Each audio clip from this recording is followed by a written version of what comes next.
Hey guys, welcome back to Nerd Talk with Marty Davsey. This week we will be playing some EU4, so that is a grand strategy game. I will admit, right off the bat, I am not that great at this game, so bear with me.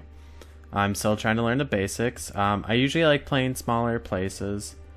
I'm gonna play Poland. Something's just drawing me there. Not Iron Man because I don't care. But so yeah, EU4 is a grand strategy game. You play in medieval times. You control a country and you try to expand it out and be the ruler of the world, I guess. There's not really a set win. There is like an end date, which I'll never get to.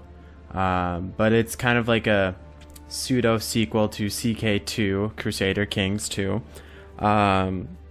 Which is a dynasty game that starts in like 700 AD and ends in like just before 1400 or something.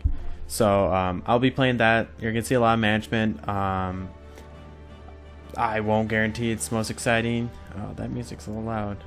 The most exciting thing in the world, but I mean, maybe you'll like it. So for this week, I do have a few things I would like to talk about. So first off, I'm very excited because I got a new book. It's called Volo's Guide to Monsters, and it's basically the Monster Manual Part 2. The best part about it, though, is the fact that it has new playable races for the Adventure League I'm a part of. So I'm excited to look into those. I was running out of ones. I like to play new races every time I do a new character, and I was starting to run out of like races I was excited about. So yeah, pretty happy about that. And I'm actually gonna be doing a thing for the next few times that I do Nerd Talk, and that's gonna be I'm gonna start it off with one of the new D&D races and kind of go into something I would want to play. Some of these will be kind of like, let's try to max build it. Some of them not so much, for the most part. Just because, you know, sometimes I just have something really fun that I want to play. And other times I'll just have something that I'm just like, it's alright. So that is something I will be trying to do. Let's see. Besides that, we'll be going over comics like usual. So I will be doing Batman issue 10, because that's as far as I could go. Justice League, talk a little bit about 6 and 7, but I mainly did issues 8 and 9 for just Justice League 2016, and then Flash issue 3. And then I gotta go to some movies. This time I gotta go to Fantastic Beast, so I'll be trying to go over that later on, and then I guess I'll just be deciding what's for next week and moving on from there. So let's start it off. So for this week, for the character thing I want to create, it's called Triton. So it's kind of like a merfolk, but more humanoid. Like they have legs and stuff and they walk, but very classic mythological type creature.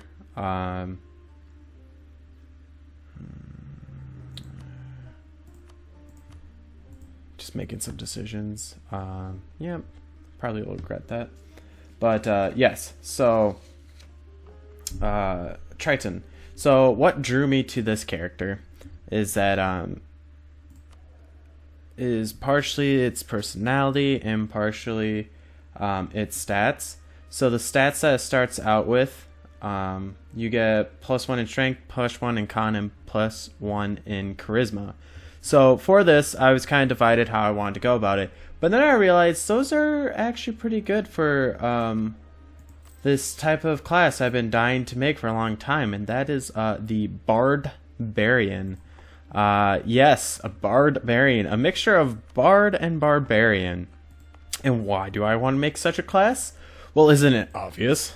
That's just the name. I just absolutely love that name.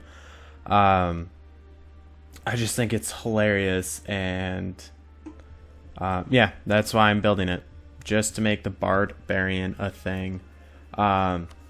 So, and that's kind of one of the reasons why I decided to go with Triton for this type of thing, because it has Strength, Con, and Charisma. Three big things to make such a class. So yeah, working towards that. What I envision doing with that, I'm gonna max out Strength and Con. So I have a +3 in Strength, so that's a +3 in my damage to try and end up doing more damage. And then I'm also gonna be adding 2 Con so I can get more health. Who is this? Brandenburg. Yeah, Brandenburg. So yeah, more health because of Con, and then I'm gonna do 13 in Charisma. So that's only a +1 in Charisma, but I'm not expecting to use too much for Bard. I'm literally using this multi-classing thing of Bard just to be able to call myself a Barbarian and creating this. So that is why I preface that, you know, some of these probably aren't going to be the greatest, but I'm also going to be putting a 13 into a Dexterity, so I have a +1 there to kind of help my armor with unarmored. So I'll have a 14 armor class, which is kind of low, and that's because +3 from Con and +1 from Dex. Barbarians get a nice feat that usually can be very abusable, where you personal union. Yes. Woo. Cool. That's a common thing that happens in this game, where Poland gets in charge of this big Lithuania, and then I take over the world. Sorry, but you can it's called unarmored defense, and barbarians can add Con in addition to their dexterity to make up their armor class. So usually you can do +3 in Con roughly, and like a +2 in Dex, and get 15 armor class for not even having armor, which is awesome. So it's just something I'm looking forward to. So for my Barbarian, he's not going to have as good as armor as he could, but I'm just going to have to take it how it is. And that's fine, you know. Oh, here's my merch. Cool. Yeah. The other thing is my charisma is low, but I'm not expecting too much out of Bard. It's just 1 level of Bard. Get some cantrips, get a couple spells, get inspiration, which is it's part of the reasons why I like the idea of the Barbarian, because I'm imagining that when I go into battle, I will be shouting, you know, this arrogant thing of, my friends, rejoice that I'm on your side, be inspired, or something like that. And they'll just kind of groan, but, you know, go with it. And yeah, that's basically what I'm going for. And the best part about the Tritons is they are very they believe that their race is so great because they are the ones who save people from the ocean, all these terrible things that are down there, and it's because of the Triton strength and superiority that gets them to such a place. And I just, you know, that's kind of like, oh, okay, he's just one of those super arrogant type guys. And with this Barbarian, he's just going to be the worst. He's just going to be like, oh, look at my muscles. Just be inspired by such greatness. And I just really want my, whoever I'm playing with, just kind of groan from that type of stuff. The other thing with the Barbarian is, so I'm kind of losing out on Barbarian levels. Like, I'll always be 1 level behind my other peeps in my group. So because of that, I will be working on trying to just be a tank, just straight tank. I'm not expecting to have the best, I'm not maxing out strength, so I won't have the best damage in the world, and I won't be maxing out con as much. So what I'm going to be doing is I'm going down this totem route, and I'm going to be this thing called Bear, which really helps me by making it so that my guy can be resistant to all damage. So it's basically taking half damage on everything, which is great. And So I'll take half damage from everything. I'll get good amount of health because naturally barbarians just have good health. They get a D12 to determine their health. In comparison, some classes like bards only get D8s, wizards D6.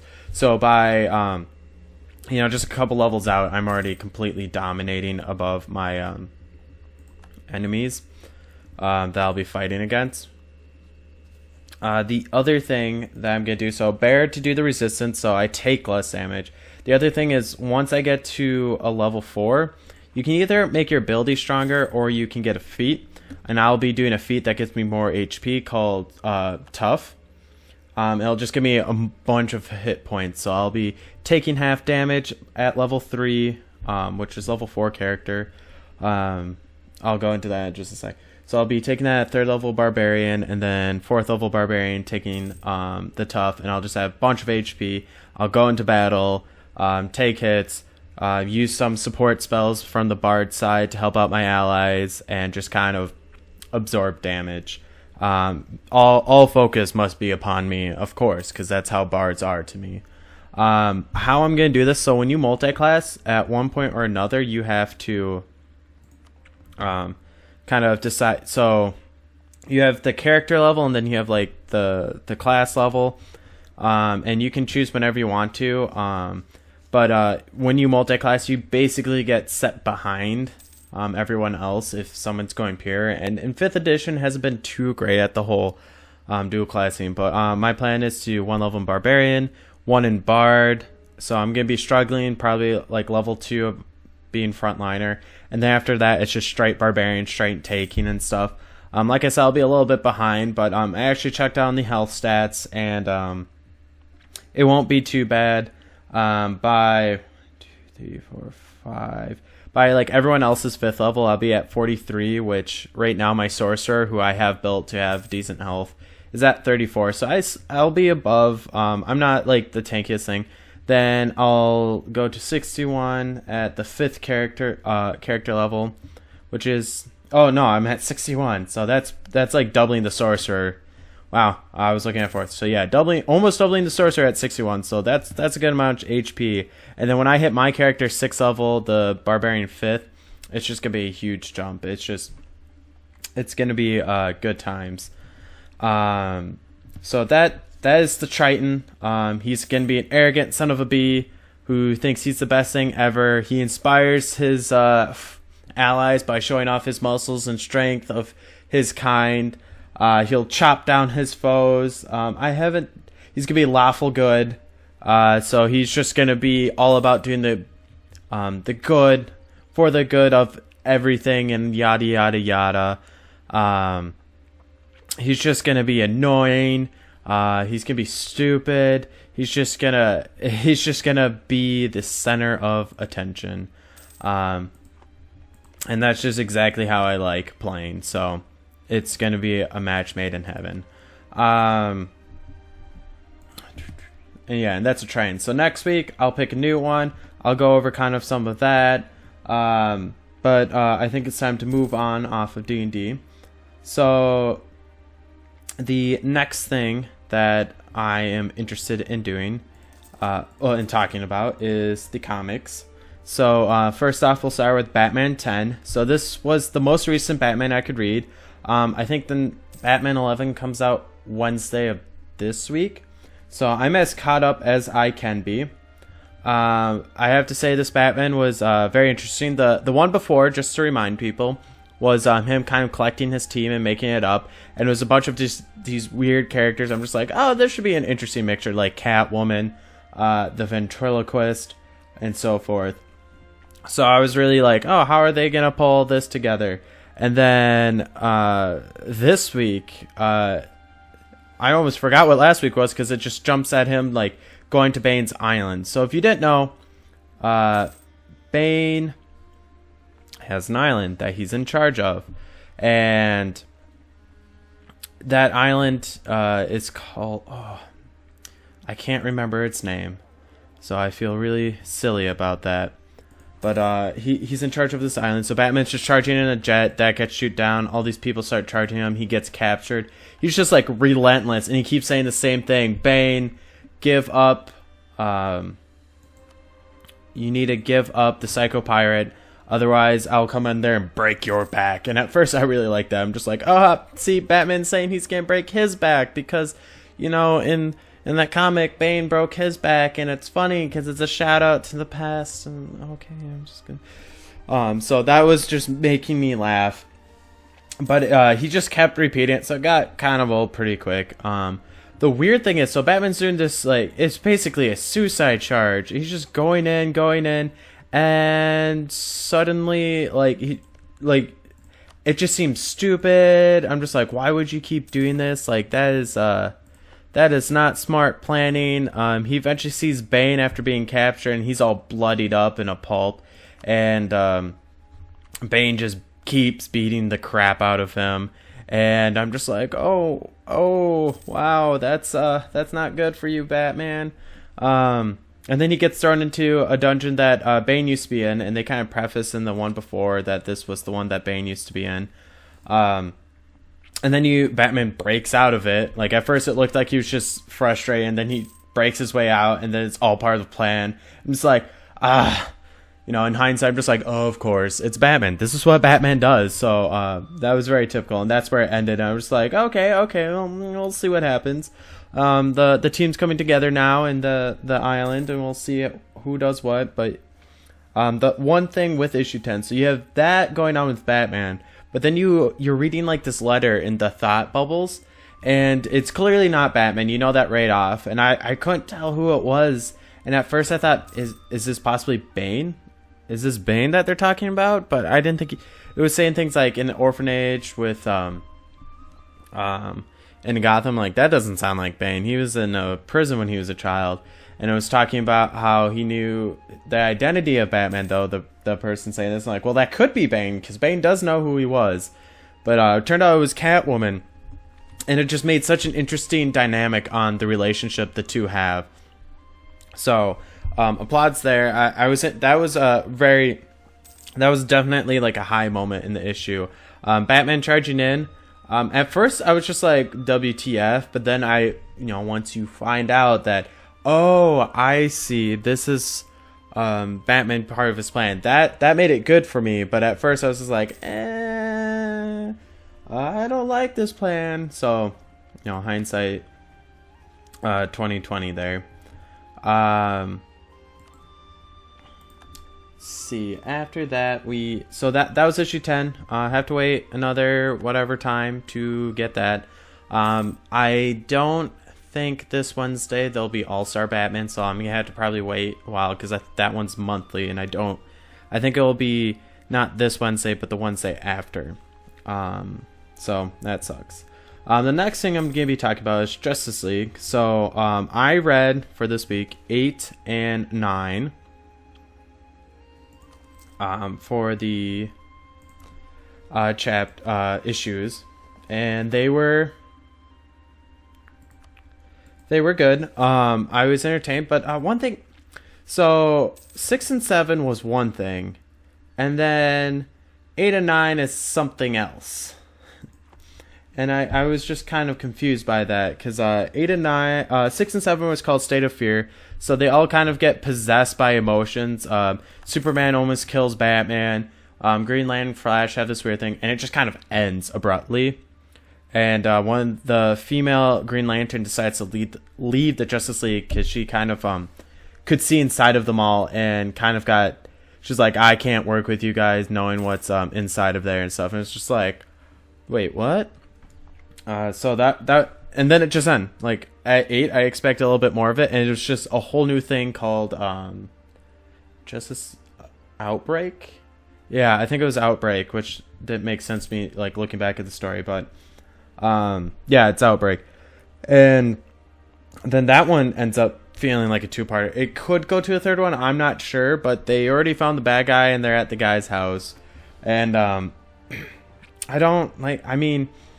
expected more, like, prolonged stories in these arcs and stuff. So, oh no, foreign air. Oh no. So that was just, a little surprising. But to all these short parts. That's the surprising part. I expected longer things, like I said, and I mean, however they write it, I'm still entertained by them. Like, it's not like it's bad to do that. It's just I expected something differently, and I hope they do have a longer one. But it was just, you know, two-parters so far. I'm guessing Outbreak's just gonna be like a simple thing. But I did find it interesting what it's about. So it starts off with Cyborg gets hacked, and I'm just like, oh, okay. And then the tower gets hacked through him because he's connected to that. And then Batman's all of his things get hacked, vehicles and such, and they start attacking him.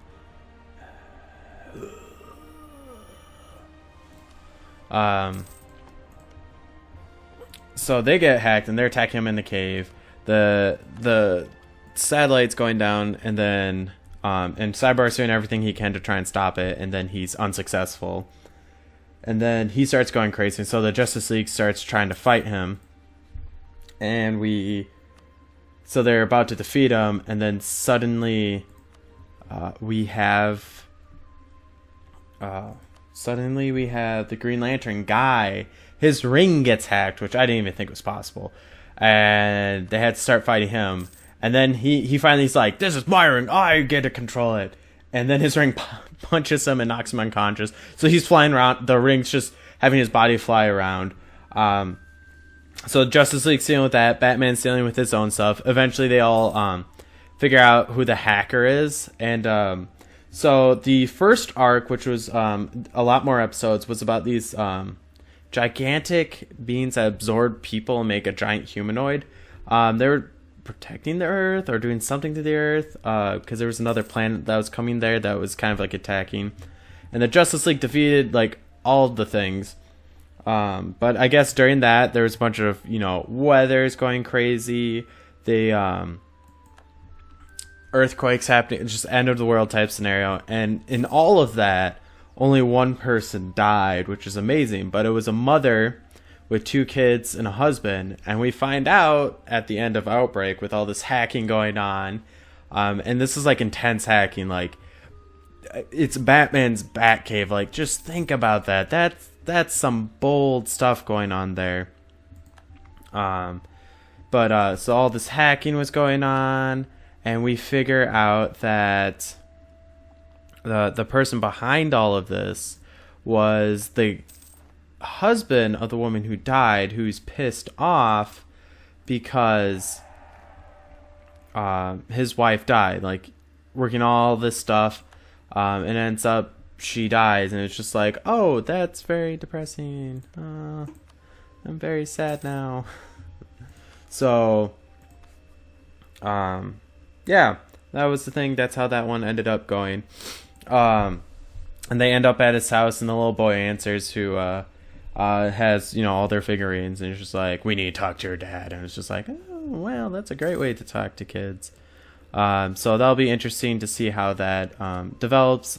Like I said, it seems like it'll go to a second one, but the current way it's going, it's probably not. So I could see it ending there. I could see it not. It just depends how they want to write it, and where they want to go with Justice League. And one little tidbit that I really liked about it was there was a little shout out in issue 9. I can't remember the exact page, but I noticed on the TV, wait, I know those characters. Hey, it's the Animaniacs. Oh, that's funny. They're right there. Oh, they're adorable. So yeah, shout out to the Animaniacs from there. A great show if you haven't watched it. Oh, I just had to laugh.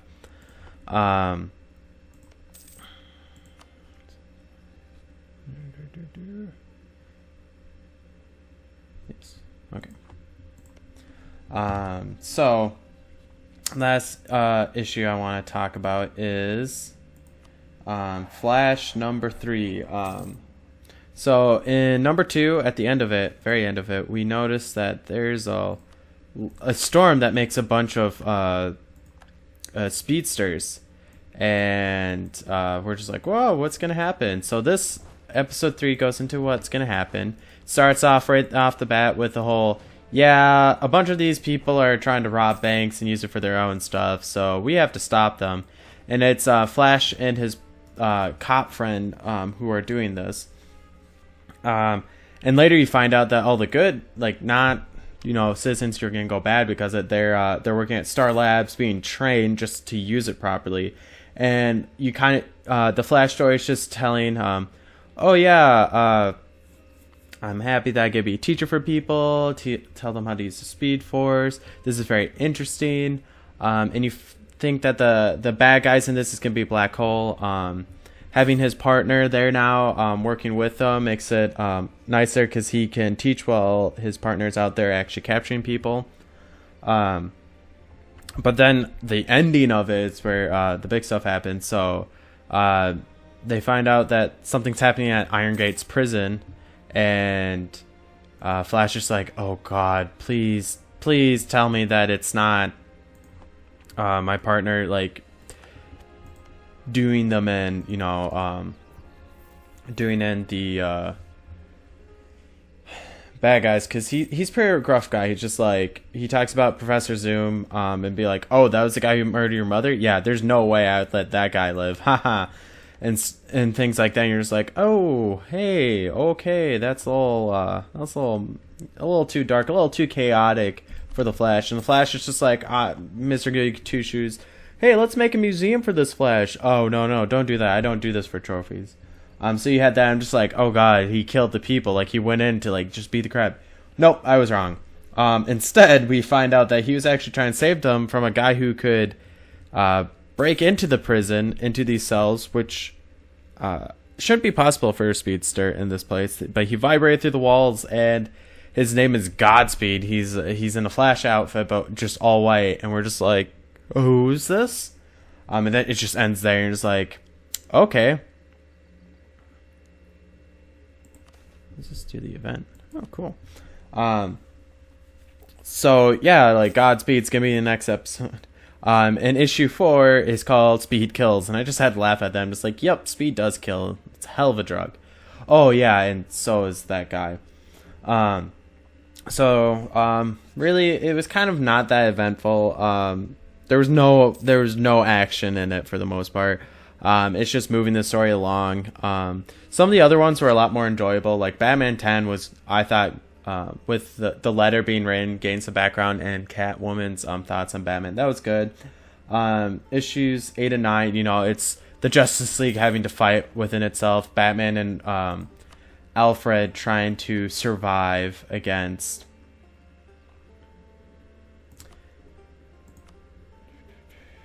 Batman and Alfred trying to defend against cars. So that was much more entertaining and all that. But yeah, Flash 3 was just it was there. We'll see what I think the next one will be better because we get to learn who Godspeed is and all of that. But that's comics for this week. Comics for next week will be, so I can't do Batman or Justice League because I caught up. So we'll be doing Wonder Woman and Flash in their stead. And hopefully Batman and Justice League come out this Wednesday, but I'm not sure. So Wonder Woman and Flash will take the precedence. And so now we're going to move into the last topic for this game. Sorry, for this talk. And that is going to be the movie I got to see, which was Fantastic Beast. I got to see it not this last weekend, but the weekend before. And I will say it was wonderful. I absolutely enjoyed it. Yeah, if you haven't seen it, go see it. If you liked Harry Potter, absolutely go see it. I absolutely love this world, this new world that's being created. I actually like it better than Harry Potter. And I guess I like it better than Harry Potter in the fact that it's dealing with a different part of the world. And that is like the grown-up world of the wizarding, a different the American versus British, and how Muggles kind of fit into all of that. So I really enjoyed that aspect of it. I really loved the main character, Newt. I think, yeah. just loved him. The actor, I thought, did a wonderful job at portraying him. So that was a lot of fun. The other thing that was great is I just honestly I liked all four of like the mainish people that were a part of this. They were all fun in their different ways. I will say there was a scene in there that I found very dark, and oh shit, I almost just screwed up my whole play of Poland. But back to the movie.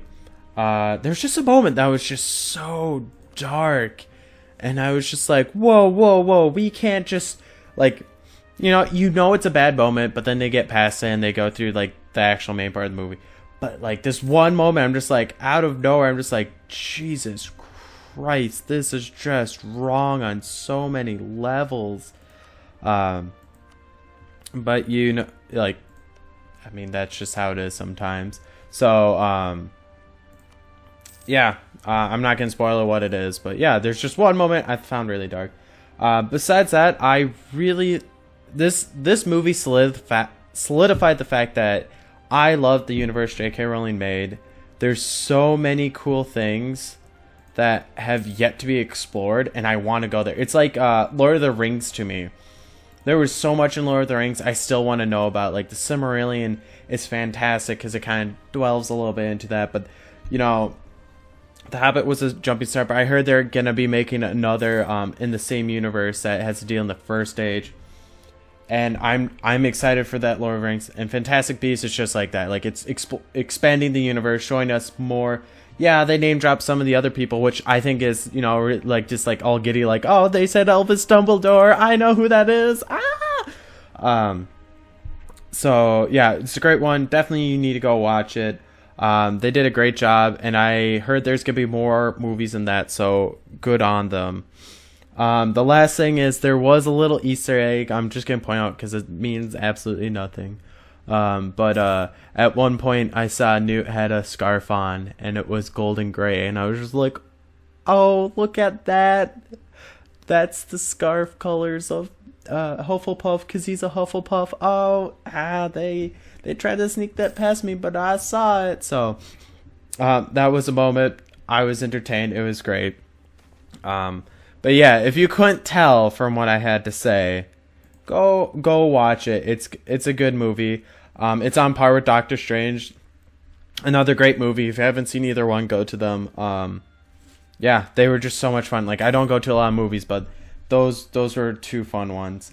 For upcoming movies, since we're on the topic, one of them that I'm really interested in going to is Rogue One. No surprise, that's like the big anticipated movie coming out soon. And I mean, it's pretty self-explanatory. They did a great job with the new Star Wars Force Awakens, and I just expect Rogue One to be in that same level. Star Wars is another one of those places where it has a great extended universe. Whether it's the alternate universe now that it was all the books that expanded out, or if it's whatever's in canon now, no matter what, it has great stories and stuff. Sorry about that. The other movie that I don't think a lot of people are looking forward to, or not as many, and I might be alone on that, but that is Assassin's Creed. Just looking at it, it looks pretty fun. Like, I'm not saying it's going to be the best film ever, but I think it's going to be better than what it looks like. Maybe even just a little bit. But I think personally I'll be entertained by it. I played those games. I've enjoyed them quite a bit. And so I'm looking forward to, try playing them. So, yeah, that's a movie I'm interested in. Hopefully it will turn out well. I'll probably go to both of them. I just don't know when. But yeah, so that is a Nerd Talk for this week. Thank you for joining me once again. If you liked it, please like and subscribe. If you didn't, leave comments. If you ever have an idea that you want to have on the show. Again, leave comments. I am totally open.